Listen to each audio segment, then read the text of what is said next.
Hi welcome back. मैं हूं doctor Aditya सोरल और ये मेरा यूट्यूब चैनल है। इन दिस चैनल हम कोशिश करते हैं कि हम पेशेंट को वो इन्फॉर्मेशन दे पाए जिसकी सहायता से वो अपनी ऑर्थोपेडिक कंडीशंस को ठीक करने में मदद पा सकते हैं, और वो मेजर्स हम बताएं जो एविडेंस बेस्ड है, जो गाइडलाइंस बेस्ड है, and they have been tested world over. ऐसी ही श्रृंखला में आज हम बात करेंगे ऑस्टियोआर्थराइटिस ऑफ द नी के बारे में।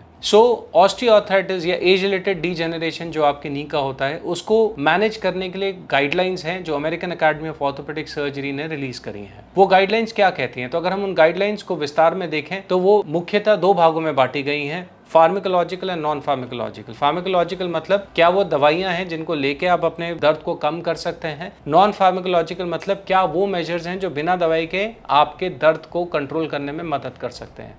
तो हम बात करेंगे नॉन फार्माकोलॉजिकल इंटरवेंशंस की। जो गाइडलाइंस है वो एविडेंस बेस्ड है, और जो सबसे बढ़िया एविडेंस है वो ये है कि अगर आप अपने आप को फिट रखते हैं, अगर आप रेगुलर एक्सरसाइजेस करते हैं, तो वो मेन इंटरवेंशन है जो एज रिलेटेड डीजेनरेशन नी के अंदर आपके पेन को रिलीफ देता है। एक्सरसाइजेस फिजियोथेरेपिस्ट के साथ भी कर सकते हैं, एक्सरसाइजेस आप घर पे भी कर सकते हैं, और न्यूरोमस्कुलर कोऑर्डिनेशन वाली एक्सरसाइजेस जैसे ताई ची या योगा बहुत ज़रूरी हैं, और इनको करने से आप अपने घुटने के दर्द को कंट्रोल में ला सकते हैं। केन्स एंड ब्रेसेस, हाथ में छड़ी का इस्तेमाल या घुटने के अंदर नी स्लीव्स या नी ब्रेसेस का इस्तेमाल। गाइडलाइंस ये कहती हैं कि अगर आप छड़ी का इस्तेमाल करते हैं, अगर आपके दर्द बहुत ज़्यादा है घुटने में, तो जिस घुटने में दर्द है उसके ऑपोजिट हाथ में अगर आप छड़ी लेके चलते हैं तो वो आपके दर्द को कम करती है। मैं जानता हूँ कि हर इंसान, हर पेशेंट ये नहीं चाहता कि वो छड़ी के साथ चले, लेकिन अगर आपको कभी दर्द ज़्यादा है तो ये एक वो चीज़ है जो आपको अच्छे से पता होनी चाहिए कि आप दूसरे हाथ में अगर छड़ी लेके चलेंगे तो आपके पेन को कम करेगी। सिमिलरली अगर आप नी स्लीव्स या नी ब्रेसेस का शॉर्ट टर्म यूज़ करते हैं, आप कहीं घूमने गए, आपने ब्रेसेस का इस्तेमाल किया,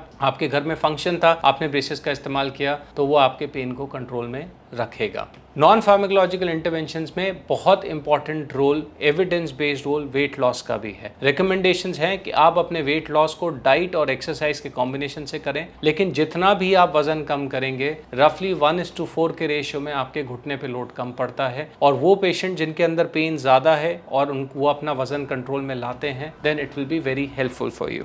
फार्माकोलॉजिकल इंटरवेंशंस में न्यूट्रिशनल सप्लीमेंट्स के रोल को भी देखा गया है। बहुत कम एविडेंस है जो न्यूट्रिशनल सप्लीमेंट्स को सपोर्ट करता है, चाहे वो कॉन्ड्रियोटिन सल्फेट हो, चाहे वो ग्लूकोसामीन हो, चाहे वो फिश ऑयल हो। लेकिन कुछ एविडेंस ऐसा भी है जो हल्दी को, टर्मरिक पाउडर को सपोर्ट करता है और जिंजर एक्सट्रैक्ट को सपोर्ट करता है। तो ये वो दो चीज़ें हैं जो आमतौर पर हमारे घर में फ्रीली अवेलेबल है। एविडेंस ये कहता है कि अगर आप इनका इस्तेमाल करते हैं तो पेन में रिलीफ आ सकता है, और क्योंकि ये बहुत महंगा नहीं है, इससे कोई हार्म नहीं है, तो मैं रिकमेंड करूंगा कि इसका आप इस्तेमाल जरूर करें। इन रिकमेंडेशंस के बारे में अगर आप और विस्तार में जानना चाहते हैं तो मैं इस वीडियो के नीचे लिंक शेयर कर रहा हूं क्लिनिकल प्रैक्टिस गाइडलाइंस का। आप उन्हें पढ़ सकते हैं, and that will help you in winning over your knee pain. आपके घुटने के दर्द को काबू में लाने के लिए सबसे इंपॉर्टेंट रोल आपका है, और ये गाइडलाइंस आपको इस चीज़ के लिए एम्पावर करती हैं। Have a nice day.